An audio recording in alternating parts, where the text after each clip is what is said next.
Hello students, कैसे हैं आप सब लोग। आपने वीडियोस देखे पुराने लेक्चर्स, इससे पहले वाले हमने लास्ट पढ़ लिया था reproductive system and reproductive system male female. Then हमने स्पर्मेटोजेनेसिस oogenesis हमने पढ़ लिया। Then menstruation cycle and oestrus cycle and उसके बाद हमने पढ़ लिया था एग के बारे में पढ़ लिया था कि किस टाइप का एग होता है। उसके oogenesis के अंदर ये सारे हमने टाइप्स पढ़ लिए थे। एंड अब हमें पढ़ना है, हमने गैमेटोजेनेसिस करके गैमेट्स का फॉर्मेशन कर लिया है। नाउ अब हम पढ़ेंगे fertilization process. Before that please आप ध्यान से सुनिए कि अगर आपने इससे पहले फर्टिलाइजेशन से पहले आपको सारे वीडियोस देखने ज़रूरी हैं, अदरवाइज नहीं समझ में आएगा। वैसे है तो ज़्यादा कॉम्प्लेक्स प्रोसेस नहीं है, लेकिन अगर आप इससे पहले वाले जितने भी लेक्चर्स हैं उनको अगर आपने ध्यान से सुना हो, देखा हो और अगर आपने उसे रिवाइज किया हो तो that will be good for you, क्योंकि हम आगे जो पढ़ेंगे वो हमारा पीछे का बैकग्राउंड हमें उसके लिए चाहिए। And the second thing is कि आपको प्लीज़ कुछ भी क्वेरी है, अगर आपको कहीं डाउट आ रहा है किसी वीडियो में या कोई मिस्टेक नज़र आ रही है, सो आप मुझे ड्रोना ऐप के through you can contact me. आप मुझसे क्वेश्चन कर सकते हैं। कोई प्रॉब्लम है यू कैन आस्क मी। आपके पास क्वेश्चन शीट भी है, ओके तो आपको क्वेश्चंस भी सॉल्व करने हैं। मुझे पता है आपके एग्ज़ाम्स हैं अभी, बट आपको फिर भी क्या करना पड़ेगा, एग्ज़ाम्स तो होते रहेंगे एग्ज़ाम्स के, लेकिन ये भी पढ़ना है आपको। एंड कुछ क्वेश्चंस, ज़्यादा नहीं, आप डेली के 8-10 क्वेश्चंस भी सॉल्व करेंगे, दैट विल बी इनफ। हम इतना, आप एक वीडियो देखेंगे, उस वीडियो के अकॉर्डिंग आपको जितने क्वेश्चंस मिलते हैं 8-10 questions are enough every day, ठीक है। तो उससे आपकी प्रैक्टिस भी होगी और आपको पता चलेगा कि हमने कहाँ क्या मिस्टेक करी है। सो फर्टिलाइजेशन प्रोसेस जो है सेक्सुअल रिप्रोडक्शन का प्रोसेस है। एंड सेक्सुअल रिप्रोडक्शन में फर्टिलाइजेशन का मतलब है fusion of the pronuclei of the sperm and ovum is called as the fertilization. एक प्रोसेस है इन विच फ्यूजन होता है pronuclei of sperm and ovum. Pronuclei हम इसलिए कह रहे हैं क्योंकि वो क्या है, हैप्लॉइड है एंड वो अभी साथ ही साथ ये जो न्यूक्लियस हैं ये अभी यूनाइट नहीं हुए हैं, that's why we are saying pronuclei, और ये हैप्लॉइड फॉर्म में हैं, सो दैट्स व्हाई इन्हें हम प्रो न्यूक्लियाई कह रहे हैं। And the fusion of the pronuclei of the male and the female, यानी कि sperm and ovum, is called as the fertilization. So fertilization के लिए आपके पास जो नोट्स हैं उन नोट्स को तो आपको पढ़ना ही है, लेकिन मैं चाहती हूँ कि आप इन्हें इन स्टेप्स को भी उतार लें, ठीक है। ये देखिए यहाँ पर स्टेप्स आपको दिख रहे होंगे मेरे राइट साइड में। So these are the 7 steps of the fertilization. जो हम मैकेनिज्म पढ़ेंगे वो हम 7 स्टेप्स, ईजी स्टेप्स में हम पढ़ेंगे। एंड आप थोड़ा सा नोट भी करते जाइएगा, ठीक है। अगर आपको रिक्वायरमेंट होगी, आपको लगेगा, तो मैं आपको नोट्स भी जो हम कुछ डिफरेंट नोट्स जो है स्टेप बाय स्टेप वाले जो नोट्स है वो मैं आपको प्रोवाइड कर दूंगी, if you required, if you know, if you want to study. So fertilization process है जिसमें कि मैंने आपको बताया स्पर्म एंड ओवम का क्या हो रहा है, फ्यूजन हो रहा है, उसे हम फर्टिलाइजेशन कह रहे हैं। नाउ द फर्टिलाइजेशन में ये 4 स्टेप्स आते हैं, 4 वर्ड्स आ रहे हैं, देखिए आप यहाँ पर, syngamy, plasmogamy, karyogamy and the amphimixis. In words का हम आगे यूज़ करेंगे। ये एक पाथ है फर्टिलाइजेशन का। सिनगैमी का मतलब ये होता है, सिनगैमी का मतलब है जब वो 2 गैमेट्स हैं, गैमेट्स जब नियर आ जाएं, नियर आ जाएंगे तो क्या हो जाएगा, उस प्रोसेस को हम कह रहे हैं, तो 2 गैमेट्स आपस में एक दूसरे की तरफ मूव करते हुए पास आ जाते हैं, that is called the syngamy. And now plasmogamy का मतलब ये है कि स्पर्म एंड ओवम, इनका जो प्लाज्मा, साइटोप्लाज्म है,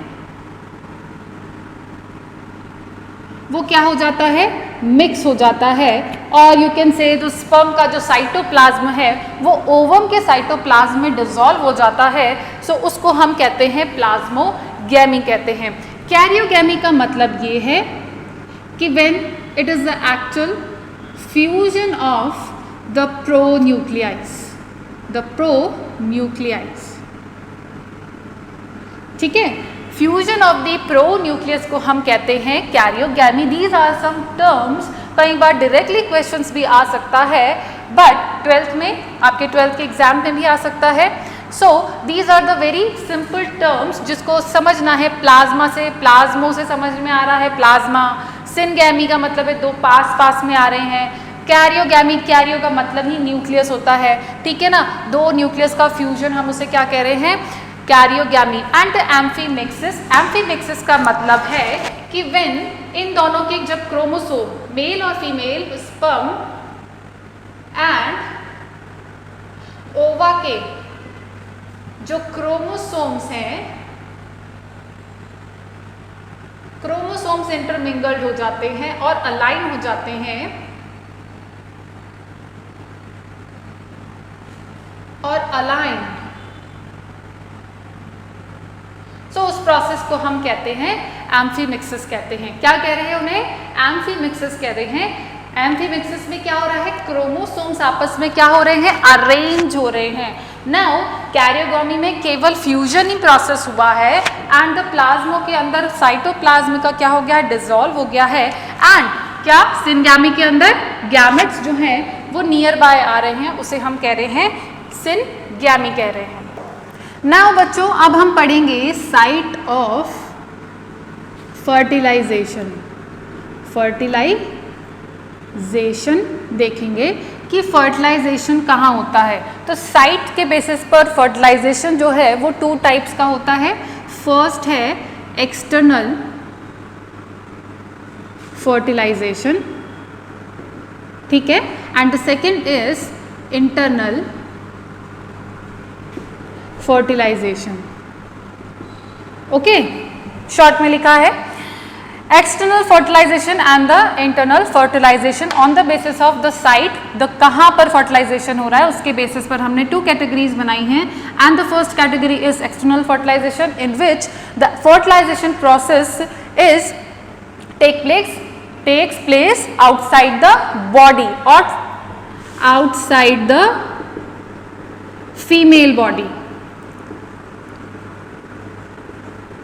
ओके, और एक्सटर्नल फर्टिलाइजेशन का क्या मतलब है, जो फर्टिलाइजेशन जो प्रोसेस है, मैकेनिज्म है, वो कहाँ पर हो रहा है, वो फीमेल बॉडी के आउटसाइड हो रहा है। इसके एग्जांपल्स क्या हैं, जैसे कि फिशेस हैं, ठीक है, एंड एज वेल एज जो इनवर्टिब्रेट्स होते हैं, छोटे एनिमल्स जो होते हैं, इनवर्टिब्रेट्स के अंदर क्या प्रोसेस हो रहा है, एक्सटर्नल फर्टिलाइजेशन हो रहा है।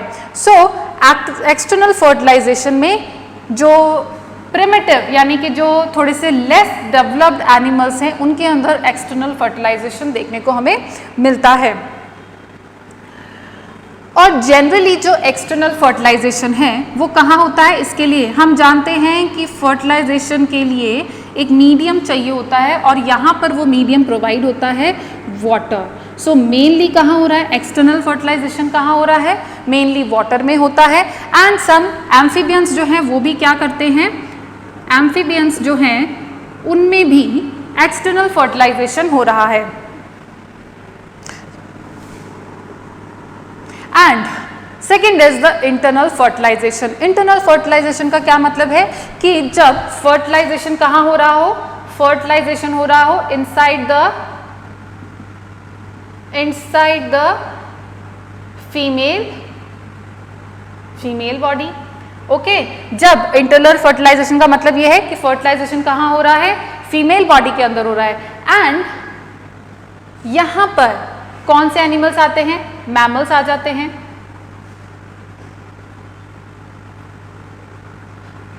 मैमल्स आ जाते हैं and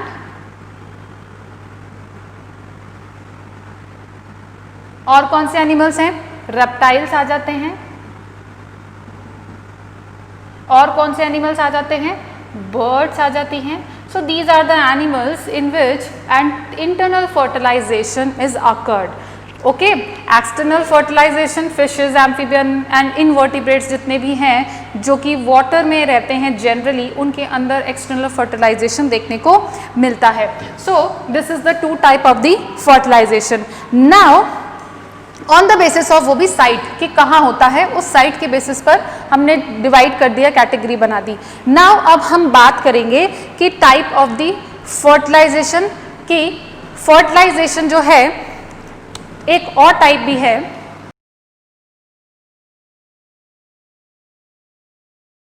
so type of fertilisation में यहाँ पर 2 टाइप्स हम देखेंगे।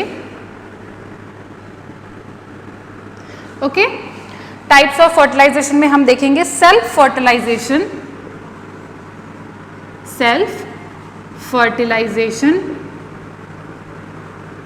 And cross fertilisation.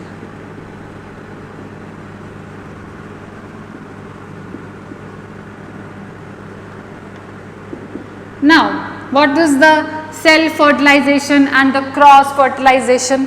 यहाँ देखो, सेल्फ फर्टिलाइजेशन का मतलब ये है कि ऐसे एनिमल्स जो कि क्या हो, ऐसे एनिमल्स जिनके अंदर मेल और फीमेल जेनाइटल्स दोनों ही प्रेजेंट होते हैं, और उन एनिमल्स को हम क्या कहते हैं, बायसेक्सुअल, क्या कहते हैं, बायसेक्सुअल एनिमल्स कहते हैं, जैसे कि टीनिया, सोलियम। बायसेक्सुअल एनिमल्स के अंदर क्या होता है, मेल और फीमेल गैमेट दोनों ही बनते हैं, male and female gametes are formed, ठीक है ना, इन वन ऑर्गेनिज्म, एंड वो ही आपस में क्या कर लेते हैं, वहीं पर उसी प्लेस पर क्या हो जाता है, वहीं पर फर्टिलाइजेशन भी हो जाता है। तो यहाँ पर डिफरेंट एनिमल्स की जरूरत नहीं पड़ी, यानी कि यहाँ पर अलग से कोई male organism and the female organism की यहाँ पर रिक्वायरमेंट नहीं थी, क्योंकि वहाँ पर बायसेक्सुअल एनिमल्स के अंदर क्या हुआ था, mail and the female gametes जो थे वो आपस में ही क्या कर रहे थे, एक ही बॉडी के अंदर बन रहे थे, इसीलिए हमने उसे क्या नाम दे दिया, सेल्फ फर्टिलाइजेशन कहा है। एंड इन एनिमल्स को हम, बायसेक्सुअल का मतलब है हर्माफ्रोडाइट, इसको हम क्या कहते हैं, हर्माफ्रोडाइट कहते हैं।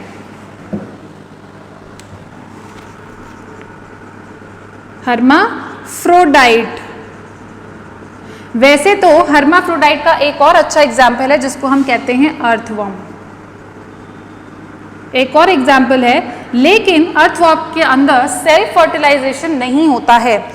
ये कंफ्यूजिंग वाला पॉइंट है कि हर्माफ्रोडाइट तो है अर्थवर्म, लेकिन उनके अंदर क्या होता है कि सेल्फ फर्टिलाइजेशन नहीं होता है। सेल्फ फर्टिलाइजेशन क्यों नहीं होता है बच्चों, आप सोचिए कि क्यों नहीं होता self fertilization in the earthworm.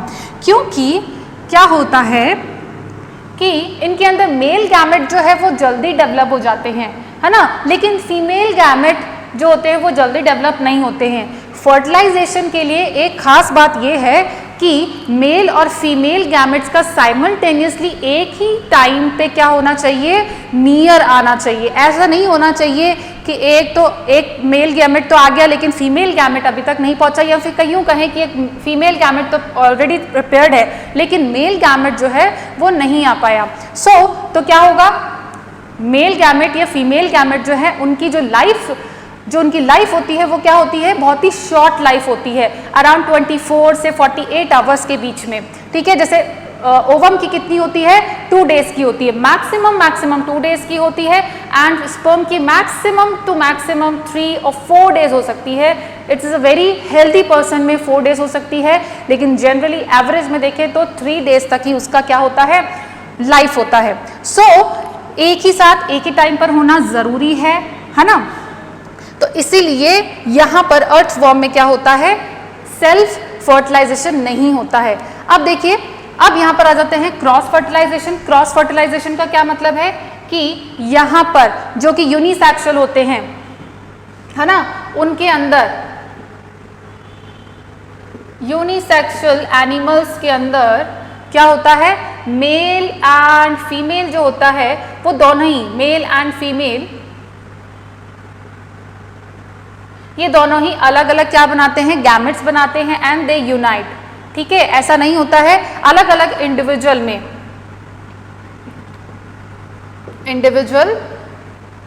Individuals में क्या होता है, गैमेट्स का फॉर्मेशन होता है and after that they unite and आगे का प्रोसेस जो होता है वो फर्दर कंप्लीट करते हैं। सो क्रॉस फर्टिलाइजेशन के अंदर क्या हो रहा है कि उसके अंदर अलग अलग एनिमल्स हैं, मेल और फीमेल्स के, सेम ही स्पीशीज के मेल और फीमेल होते हैं।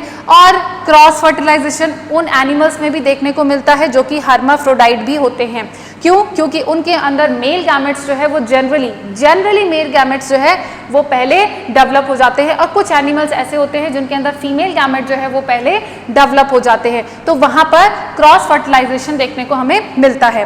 ठीक है, बाकी जितने भी एनिमल्स हैं जनरली मैमल्स के अंदर, कॉर्डेट्स के अंदर जो है क्रॉस फर्टिलाइजेशन देखने को मिलता है। सो ये था टाइप ऑफ दी फर्टिलाइजेशन का। नाउ अब हम बात करेंगे मैकेनिज्म की कि क्या मैकेनिज्म होता है फर्टिलाइजेशन का। सो ये आपके 7 स्टेप्स हैं मैकेनिज्म के। फर्स्ट स्टेप है इंसेमिनेशन, सेकंड है approach of the sperm towards the egg. Approach मतलब वो वहां से एग रिलीज हो जाने पर, स्पर्म रिलीज हो जाने पर वो एग तक उसका पहुंचना, कैसे पहुंचता है, ठीक है ना, किस प्रोसेस से वो पहुंचता है, वो हमें यहाँ पर देखना है। कैपेसिटेशन ऑफ द स्पर्म का मतलब है कि उसको अब हम कैपेसिटी देंगे जिससे कि वो ओवम तक इजीली रीच कर पाए और फर्टिलाइज हो पाए। अगर कैपेसिटेशन प्रोसेस नहीं होगा तो फर्टिलाइजेशन प्रोसेस भी नहीं होगा। तो ओनली वही फर्टिलाइजेशन के लिए आगे मूव करेंगे स्पर्म्स जिनमें कैपेसिटेशन हो चुका होगा। Now agglutination of the sperm, agglutination का मतलब है कि स्पर्म तक जाके पहुंचना, एकदम उसके नियर विसिनिटी में जाकर के एक साथ पहुंचना। जनरली बहुत सारे स्पर्म्स जो होते हैं वो एक के चारों तरफ इकट्ठे हो जाते हैं, उसे हम कहते हैं एग्लूटिनेशन ऑफ द स्पर्म।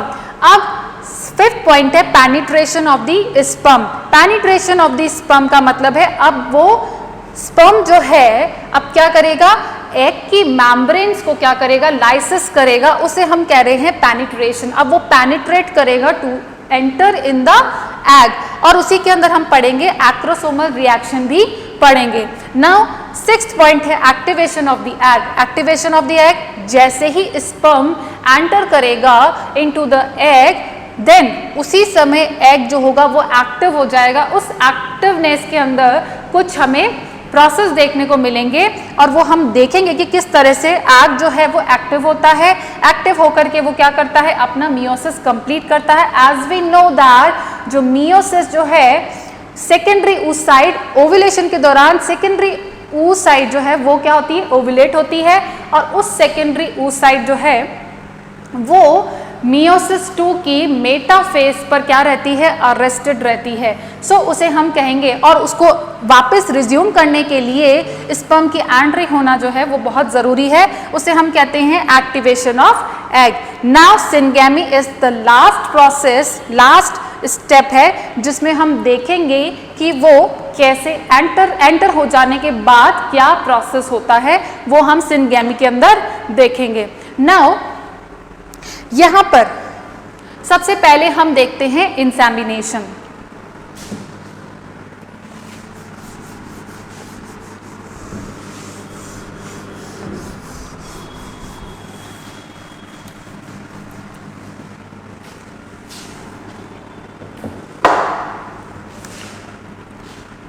सबसे पहले हमें देखना है इंसेमिनेशन। इंसेमिनेशन प्रोसेसेस स्पर्म और सीमेन। एज यू सी, सीमेन का क्या मतलब मैंने बताया था, स्पर्म प्लस एक्सेसरी ग्लैंड्स का जो भी फ्लूइड है, सीक्रेशन है, सीक्रेशन उसे हम सीमेन कहते हैं। और ये जब रिलीज किया जाता है टू फीमेल जेनाइटल ट्रैक्ट पे, जब उसे इंसेमिनेशन प्रोसेस क्या है? When the semen is release to the female genital tract और यू कैन से विजाइना तक उसे रिलीज किया जाता है, तो उस प्रोसेस को हम कहते हैं इंसेमिनेशन प्रोसेस कहते हैं।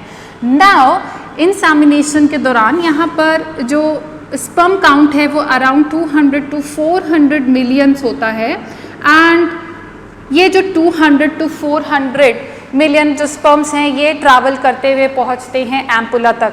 अब आपको ये भी पता होना चाहिए कि फर्टिलाइजेशन का जो प्रोसेस है वो बेसिकली कहाँ होता है। It is take place in the fallopian tube. Fallopian tube में भी स्पेसिफिकली कहाँ होता है? स्पेसिफिकली होता है कहाँ? Ampulla of the uterine tube, और you can say Fallopian tube में। ओके, सो ये था इंसेमिनेशन प्रोसेस। इंसेमिनेशन के अंदर मैंने आपको बता दिया सेमिनेशन। नाउ अब हम बात करेंगे सेकेंड स्टेप की बात करेंगे, approach of the sperm towards the egg. Now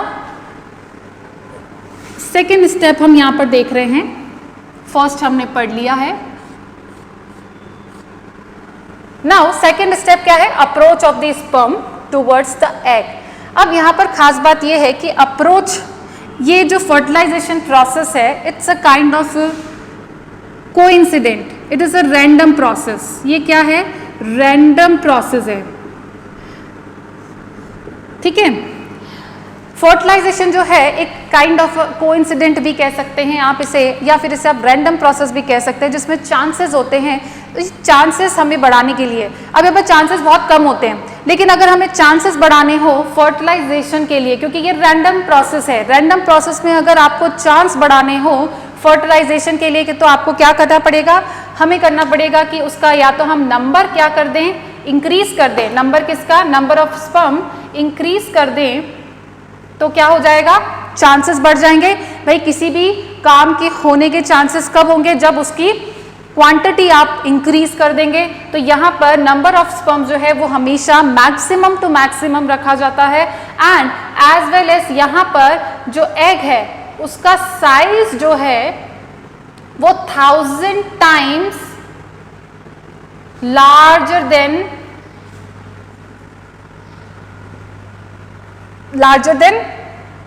sperm. Egg का जो साइज है वो क्या किया जाता है? वो 1000 टाइम्स लार्जर होता है देन द स्पर्म। यहां पर ये रैंडम प्रोसेस है, उसको पहुंचना है तो वो क्या करेगा? जब वो जेनाइटल, फीमेल जेनाइटल में जैसे ही इंसेमिनेशन होगा, आफ्टर द इंसेमिनेशन उसको ट्रैवल करके क्या करके जाना पड़ेगा? उसे ट्रैवल करके जाना है, मूवमेंट करके जाना है। सो मूवमेंट करने के लिए उसे मूवमेंट करके कहाँ जाना है? उसे जाना है एम्पुला तक पहुँचना है। कहाँ पहुँचना है? एम्पुला तक पहुँचना है। अब वहाँ पर पहुँचने के लिए इसमें कुछ चेंजेस किए जाते हैं। पहुँचने के लिए उसे ट्रैवल करना पड़ेगा। स्पर्म को ट्रैवल करने के लिए दो चीज़ें हैं, एक तो टेल है जो कि क्या करेगी? विप मूवमेंट करेगी। क्या करेगी? विप मूवमेंट करेगी। एंड देन सेकेंड थिंग, यहाँ पर कॉन्ट्रैक्शन होता है। कॉन्ट्रैक्शन किसमें हो रहा है? इन जेनाइटल ट्रैक्ट। क्या हो रहा है? कॉन्ट्रैक्शन हो रहा है जेनाइटल ट्रैक्ट की वॉल में। ठीक है, देखो स्पर्म को एग तक पहुंचना है तो पहुंचने के लिए उसे ट्रैवल करना पड़ेगा, और वो ट्रैवल दो प्रोसेस से करेगा। फर्स्ट जो टेल है वो तो क्या करेगा? विप मूवमेंट करेगा एंड द कॉन्ट्रैक्शन, और दूसरा क्या है? Contraction in the genital tract of the wall, यानी कि जेनाइटल ट्रैक्ट की जो वॉल है उनके अंदर कॉन्ट्रैक्शन होगा। अब ये कॉन्ट्रैक्शन को इंड्यूस कौन करेगा? इस कॉन्ट्रैक्शन को इंड्यूस किया जाता है, इस कॉन्ट्रैक्शन को स्पर्म सीमेन के अंदर कुछ प्रोस्टाग्लैंडिन एंड सम एंजाइम्स, यहाँ पर कुछ फैक्टर्स प्रेजेंट होते हैं। वो बेसिकली क्या करते हैं? वो स्टिमुलेट करते हैं कॉन्ट्रैक्शन को। क्या करते हैं? स्टिमुलेट करते हैं contraction in the wall of genital tract, और जिसकी वजह से ये बहुत इजीली ट्रैवल करके पहुंच पाता है, एम्पुला तक पहुंचने की कोशिश करता है।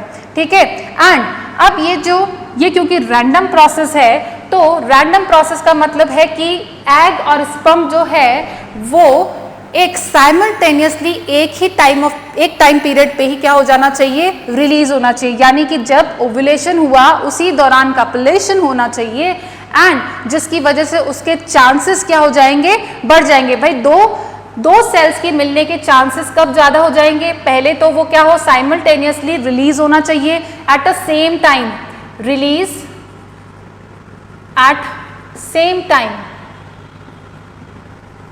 ठीक है। और उसका नंबर, स्पर्म का नंबर भी काउंट बड़ा होना चाहिए, साथ ही साथ उसका सरफेस एरिया बड़ा होना चाहिए। किसका, एग का सरफेस एरिया बढ़ाने के लिए हम क्या कर देते हैं, उसका साइज एनलार्ज कर देते हैं, एग साइज क्या हो जाता है, इंक्रीज कर देते हैं। तो दो सेल्स के आपस में पास में पहुंचने के लिए, क्योंकि ये रैंडम प्रोसेस है, इस रैंडम प्रोसेस में इन दो सेल्स का पहुंचने के लिए क्या चीजें जरूरी है, पहला तो वो है कि सेम टाइम पे वो क्या हो, रिलीज हो, एज वेल एज नंबर, उनका स्पर्म का जो नंबर है वो कैसा होना चाहिए, हाई होना चाहिए, एंड एग का जो साइज है वो लार्ज होना चाहिए। इन तीनों फैक्टर्स की वजह से जो फर्टिलाइजेशन का चांस है वो इंक्रीज हो जाता है। दैट्स वाई एवरी कॉपुलेशन जो है वो फर्टिलाइजेशन की तरफ नहीं जाता है। ऐसा नहीं है कि एवरी कॉपुलेशन जो है वो प्रेगनेंसी की तरफ लीड करे। इसीलिए ये क्या कहते हैं, हम इसे रैंडम प्रोसेस कहते हैं। और इस रैंडम प्रोसेस में ये जरूरी नहीं है कि हर बार कॉपुलेशन के बाद वो क्या हो, फर्टिलाइजेशन हो। ओके, मूवमेंट जो हो रहा है वो कौन हेल्प कर रहा है, tail and the contraction in the wall of genital tract. और ये कौन इसे इंड्यूस कर रहा है, प्रोस्टाग्लैंडिन जो है उसे रिलीज, प्रोस्टाग्लैंडिन जो कि किसमें प्रेजेंट है, सीमेन के अंदर प्रेजेंट है, और ये क्या कर रहे हैं, इंड्यूस कर रहे हैं। यहां पर क्या होगा, अप्रोच होगी एग की तरफ। अब यहाँ पर जो नंबर्स है एग का, स्पर्म्स का जो नंबर है वो काफी, मैंने आपको बताया अराउंड 200 to 400 मिलियंस जो है यहाँ पर स्पर्म का काउंट होता है। अब आप मुझे सोच के बताइए, इतना काउंट रखा है, अब इतना काउंट, लेकिन जब जायगोट बनता है तब तो एक ही बनता है, ऐसा तो है नहीं ना। 200 से 400 मिलियन तो स्पर्म है, लेकिन एग तो एक ही है। अब इससे कौन जाकर के फ्यूज होगा, क्यों इसका नंबर इंक्रीज किया है, ऐसा इसलिए किया है क्योंकि सबसे पहली बात कि गैमेट्स जो है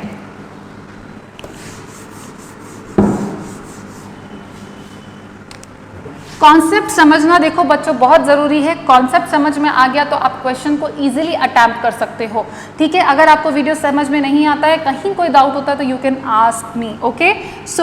हम यहाँ बात कर रहे थे कि स्पर्म का जो काउंट है वो 200 to 400 मिलियन है, ठीक है। एम का मतलब है मिलियन। 200 मिलियन से 400 मिलियन है, लेकिन पहुंचते पहुंचते एम्पुला तक जो जितने पहुंचते हैं वो उनका काउंट हो जाता है 200 to 400। ऐसा कैसे हो गया कि यहाँ पर तो बहुत सारे थे, लेकिन अब एम्पुला तक कैसे पहुंचे, 200 और 400 ही पहुंचे। तो अब यहाँ पर ऐसा क्या हुआ जिसकी वजह से इसका काउंट कम हो गया, क्योंकि फीमेल जेनाइटल्स के अंदर, फीमेल ट्रैक्ट में, जब हम फीमेल ट्रैक्ट में, जेनाइटल ट्रैक्ट में जब ये ट्रैवल कर रहे होते हैं तो उस दौरान हमारी जो सेल्स हैं, हमारी सेल्स इनको, यानी कि बॉडी की जो सेल्स हैं वो इन स्पर्म्स को फॉरेन सेल्स की तरह ट्रीट करती है। फीमेल की जो सेल्स हैं वो स्पर्म को क्या करती हैं, स्पर्म को क्या समझती हैं, फॉरेन पार्टिकल समझती हैं। एंड फॉरेन पार्टिकल समझने की वजह से वो वहां पर क्या रिलीज होता है, साइटोकाइन्स रिलीज होते हैं। यहाँ पर साइटो सेल्स जो है वो साइटोकाइन्स रिलीज करती हैं, एंड दीज साइटोकाइन्स जो होती हैं इन स्पर्म को क्या कर देती है, डिस्ट्रॉय कर देती हैं। बहुत सारे स्पर्म जो हैं वो रिलीज हो जाते हैं, किसकी वजह से, साइटोकाइनेसिस की वजह से, क्योंकि हमारा इम्यून सिस्टम जो है वो स्पर्म को एज अ क्या करता है, फॉरेन बॉडी की तरह ट्रीट करता है, ठीक है।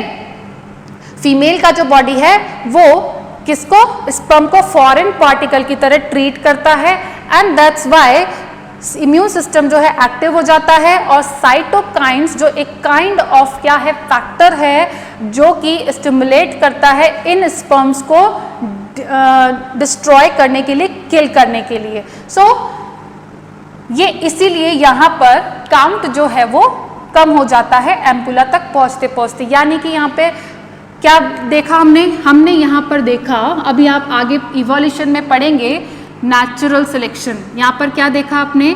नेचुरल सिलेक्शन देखा। क्या देखा? नेचुरल सिलेक्शन का मतलब है कि नेचर ने, वहाँ के नेचर ने ही सिलेक्शन किया कि कौन आगे जाएगा और कौन वही रह जाएगा। तो इन 200-400 में से कुछ 200-400 100 यानी कि 200 to 400 स्पर्म्स जो हैं वो एम्पुला तक पहुंच पाते हैं, बाकी के सारे जितने स्पर्म्स हैं वो किल्ड हो जाते हैं। तो हम इसे यहाँ पर कह सकते हैं कि यहाँ पर एक क्या हुआ है? नेचुरल सिलेक्शन हुआ है। नेचुरल सिलेक्शन अब आगे इवोल्यूशन में पढ़ेंगे, इसे हम कहते हैं सर्वाइवल ऑफ द फिटेस्ट। यहाँ पर कौन सर्वाइव कर पाया? इस साइटोकाइन्स जो कि इम्यून सिस्टम का फैक्टर है, ये साइटोकाइन्स जो है इन बाकी सेल्स को क्यों नहीं डिस्ट्रॉय कर पाया? क्योंकि इसे हम कहते हैं ये जो बच गए, इसलिए इसके लिए हम कहेंगे survival of the fittest.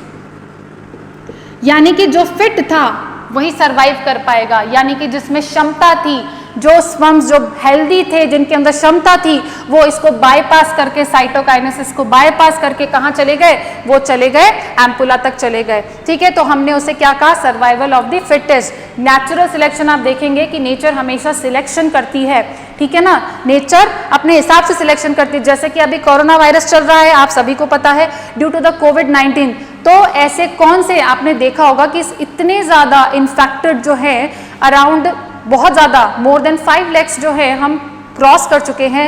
And वहाँ पर इतने इन्फेक्टेड होने के बाद अगर हम रेशियो देखें, डेथ रेट देखें, तो डेथ रेट जो है वो थोड़ा कम है तो ज़्यादा, लेकिन उसका रेशियो निकाले तो डेथ रेट है वो कम है। क्यों?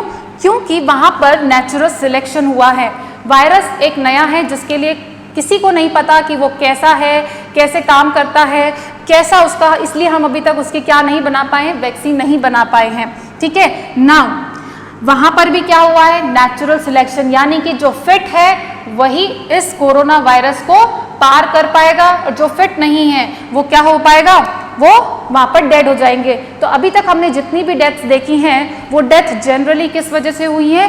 वो डेथ जो है, जो पहले से ही जो बीमार थे, जो कि कमज़ोर थे, जिनकी पहले से ही कोई मेडिकल कंडीशंस थी, सीवियर कंडीशंस थी, उन लोगों के अंदर डेथ रेट हमने ज़्यादा देखी है। या फिर हमने बच्चों के अंदर देखी है। बच्चों के अंदर डेथ रेट क्यों देखने को मिली? क्योंकि बच्चे जो हैं उनके अंदर अभी तक इम्यून सिस्टम हमारी तरह डेवलप नहीं हुआ है। हम जब एडल्ट हो जाते हैं तब हमारा इम्यून सिस्टम जो है वो कंप्लीटली डेवलप हो चुका होता है। तो इसे हम कहते हैं नेचुरल सिलेक्शन। ऐसे आप बहुत से एग्जांपल्स देखेंगे इवोल्यूशन के अंदर, उसे हम कह रहे हैं natural selection and survival of the fittest. इस प्रोसेस को तो हमने कहा है सिलेक्शन, और बचा कौन है? जो बच गए उसे हमने कहा है survival of the fittest. Now ये तो हो गया हमारा approach of the sperm towards the egg. Now अब हमें देखना है third step, capacitation of the sperm.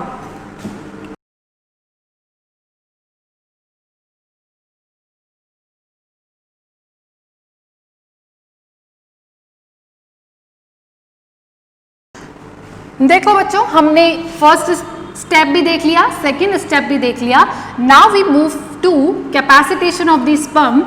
Third step को हम देखेंगे। इससे पहले एक टर्म यहाँ पर हम देख लेते हैं। सेकंड स्टेप में हम देखेंगे term window period. Window period का क्या मतलब है? विंडो पीरियड जिसको हम कह रहे हैं 3 days का है, यानी कि ये जो 3 days हैं, इसी दौरान, ये विंडो पीरियड का मतलब है दिस इज द 3 days। अगर इन 3 days में ओव्यूलेशन जब हो रहा है तो ओव्यूलेशन होने के 3 days तक, this is the first and second and third day तक के बीच में फर्टिलाइजेशन हो जाना चाहिए। तभी इसके चांसेस फर्टिलाइजेशन, यानी कि तभी इंसेमिनेशन हो जाना चाहिए और तभी फर्टिलाइजेशन के चांसेस क्या हो जाते हैं? इंक्रीज हो जाते हैं। इसे हम कहते हैं विंडो पीरियड। और इसी 3 days के अंदर क्या हो जाना चाहिए? इंसेमिनेशन भी हो जाना चाहिए, ओव्यूलेशन भी होना चाहिए। तो दोनों साइमल्टेनियसली जब एक ही टाइम पर रिलीज होते हैं तो उसे हम कहते हैं विंडो पीरियड कहते हैं। एंड 3 डेज के बाद कोई फर्टिलाइजेशन के चांसेस क्या हो जाते हैं, बहुत ही कम हो जाते हैं, एक मान के चलिए होता ही नहीं है। सो इसे हम कहते हैं window period. Generally is 3 days, अगर हम ह्यूमन का पढ़ रहे हैं क्योंकि, तो ह्यूमंस के अंदर हम बात कर रहे हैं 3 डेज की। ओके, नाउ अब हम मूव करते हैं next step, capacitation of the sperm.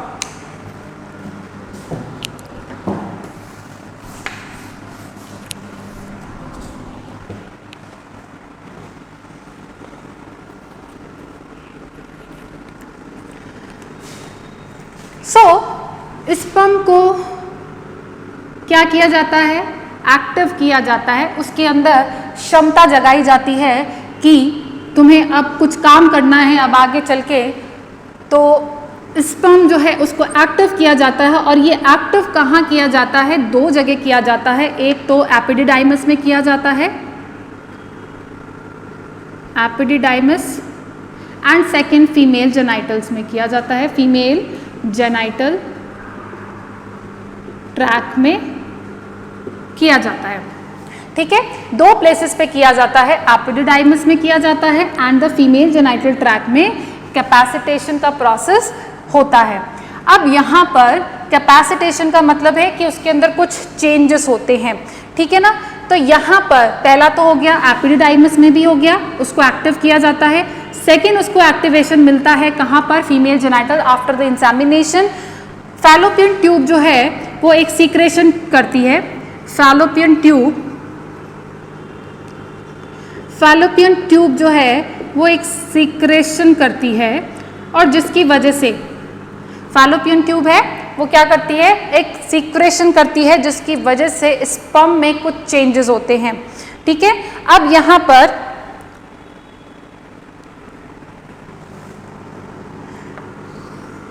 ये सीक्रेशन जो है एक्टेड अपॉन स्पर्म। अब देखो यहां से इंसेमिनेशन हो जाने के बाद एग तक पहुंचने में उसको अराउंड 7 आवर्स लगते हैं। कितने आवर्स लगते हैं, 7 आवर्स लगते हैं। ठीक है, 3 डेज से कंफ्यूज मत होना, वो विंडो पीरियड अलग है, वो तो एक टाइम पीरियड है कि उस पीरियड में फर्टिलाइजेशन होने के चांसेस ज्यादा रहते हैं। यहाँ पर यहाँ से एम्पुला तक पहुंचने में, फैलोपियन ट्यूब तक पहुंचने में उसे लगते हैं 7 आवर्स लगते हैं। नाउ फैलोपियन ट्यूब एक सीक्रेशन करता है किसके ऊपर, और वो secretion acted upon the sperm. ठीक है, अब यहाँ पर स्पर्म के अंदर ये क्या करता है, ये कैसे वर्क करता है कि ये जो सीक्रेशन है डिसॉल्व कर देता है ग्लाइकोप्रोटीन। क्या डिसॉल्व कर देता है, ग्लाइकोप्रोटीन एंड कोलेस्टेरॉल। क्या कर लेता है, डिसॉल्व कर देता है ग्लाइकोप्रोटीन एंड कोलेस्टेरॉल। और कोलेस्ट्रॉल किसका, स्पर्म पर कुछ ग्लाइकोप्रोटीन लगा हुआ रहता है एंड कोलेस्ट्रॉल लगा हुआ रहता है, जिसको वो क्या कर देता है, डिसॉल्व कर देता है। एंड डिसॉल्व करने के बाद ये एक्टिव, और भी ज्यादा एक्टिव हो जाता है। ठीक है, इसका मूवमेंट इंक्रीज हो जाता है, और जिसकी वजह से यहाँ पर इसके रिसेप्टर जो हैं वो क्या हो जाते हैं, जिसकी वजह से रिसेप्टर जो हैं वो क्या हो जाएंगे, एक्सपोज्ड हो जाएंगे। अब यहां पर रिसेप्टर्स कौन से हैं, ठीक है, रिसेप्टर को हम जनरली क्या कहते हैं, स्पर्म एंड ओवम। देखो, ओवा एंड स्पर्म, इसके पास कुछ प्रोटीन्स लगे हुए रहते हैं इसके सरफेस पर, उसे हम अलग अलग नाम देते हैं अलग अलग स्पीशीज के अंदर। ठीक है, ह्यूमंस के अंदर हम उसे कहते हैं जोना पैलिसुडा प्रोटीन, है ना, ZP प्रोटीन कहते हैं, ZB प्रोटीन 1, 2, 3 ऐसे कुछ नाम होते हैं। कुछ के अंदर हम उसको कोई और नाम देते हैं। यहाँ पर स्पर्म में भी ऐसा ही होता है, यहाँ पर कुछ प्रोटीन्स लगे हुए रहते हैं और उस प्रोटीन के लिए यहाँ पर कुछ रिसेप्टर्स लगे हुए रहते हैं। क्या लगे हुए रहते हैं? रिसेप्टर्स लगे हुए रहते हैं। ठीक है, ये फ्लैग लगाए हुए खड़ा रहता है। ठीक है, और ये रिसेप्टर जो है, ये रिसेप्टर स्पर्म पे लगा हुआ रहता है और ये यहाँ पर आकर के इससे अटैच्ड हो जाता है। जब ये अटैच्ड हो जाते हैं, ये जब इनके इसके होने का मतलब ऐसा क्यों किया गया है? ताकि ये एक दूसरे को पहचान सके। ठीक है, कि ये एक ही स्पीशीज के हैं या नहीं, इसको हम आगे और देखेंगे। पर फिलहाल मैं आपको यहाँ पर ये बताना चाह रही हूँ कि इस पर कुछ प्रोटीन्स लगे हुए रहते हैं जिसको हम कहते हैं फर्टिलाइजिन। क्या कहते हैं? फर्टिलाइजिन। एंड यहाँ पर जो रिसेप्टर्स लगे हुए रहते हैं उनको हम कहते हैं एंटी फर्टिलाइजिन। एंटी फर्टिलाइजिन कहते हैं, इसे हम कह रहे हैं फर्टिलाइजिन।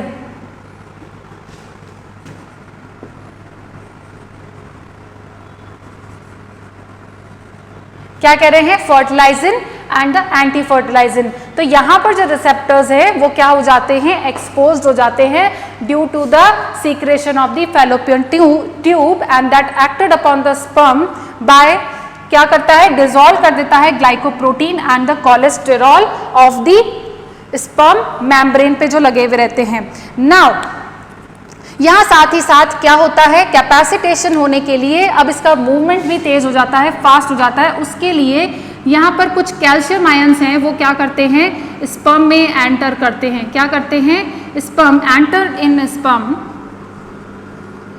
एंड जिसकी वजह से टेल मूवमेंट क्या हो जाता है? इंक्रीज हो जाता है। क्या हो जाता है? इंक्रीज हो जाता है। किसकी वजह से? कैल्शियम की वजह से। कैल्शियम एंटर करता है स्पर्म में एंड टेल का मूवमेंट है वो इंक्रीज हो जाता है। सो ये प्रोसेस हमने पढ़ा है कैपेसिटेशन ऑफ द स्पर्म। इसके अंदर कुछ नहीं हो रहा है, सिर्फ स्पर्म को कैपेसिटेशन दिया जाता है। अब यहाँ पर जो कैपेसिटेशन है, अगर यहाँ पे जो कैपेसिटेशन अगर नहीं हुआ तो फर्टिलाइजेशन भी नहीं होगा और ना ही वो ओवम तक पहुंच पाएगा। यहाँ पर अगर कैपेसिटेशन हुआ तो क्या होगा कि स्पर्म है वो तभी आग तक पहुंच पाएगा, अदरवाइज वो नहीं पहुंच पाएगा। ठीक है, without the process of capacitation. So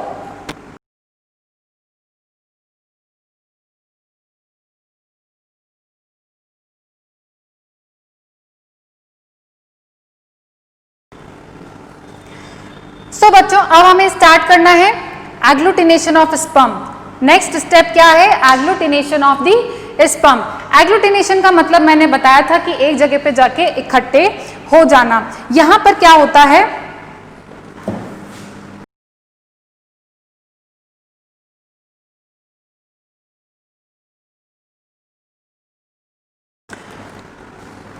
fourth step में हम देखेंगे कि एग्लूटिनेशन का मतलब है, हमने एग का स्ट्रक्चर देखा था, उसमें सबसे बाहर वाली लेयर कौन सी थी? Corona radiata. क्या थी? Corona radiata. और ये कोरोना रेडिएटा कौन सी सेल्स बना रही थी? फॉलिकुलर सेल्स बना रही थी, अगर आपने पिछला लेक्चर ध्यान से देखा हो। और उसके अंदर होती है, प्रेजेंट होती है जोना पैलिसुडा। तो सबसे पहले जो स्पर्म है वो इंटरैक्ट करते हैं किसके साथ? कोरोना रेडिएटा के साथ क्या करते हैं? इंटरैक्ट करते हैं। अब ये यहाँ पर आकर के क्या हो जाते हैं? इकट्ठे हो जाते हैं। इस प्रोसेस को हम कहते हैं, क्या कह रहे हैं? एग्लूटिनेशन कह रहे हैं। स्टिक होके यहाँ पे चिपक जाते हैं। कुछ साइंटिस्ट कहते हैं कि स्पर्म एंड ओवम जो है वो कुछ हाइपोथेटिकली का मतलब है कि अभी तक प्रूव नहीं हुआ है, यानी कि अभी तक डिसाइड नहीं हुआ है, अभी तक इसकी डिस्कवरी कंप्लीट नहीं हुई है। तो हाइपोथेटिकल का मतलब ये है कि अभी हम अनुमान लगा रहे हैं कि ऐसा हो सकता है। सो उसे हम कहते हैं हाइपोथेटिकल। तो हाइपोथेटिकली स्पर्म जो है कुछ एंजाइम्स को रिलीज करता है, उसको हम कहते हैं एंड्रोगेनॉन्स।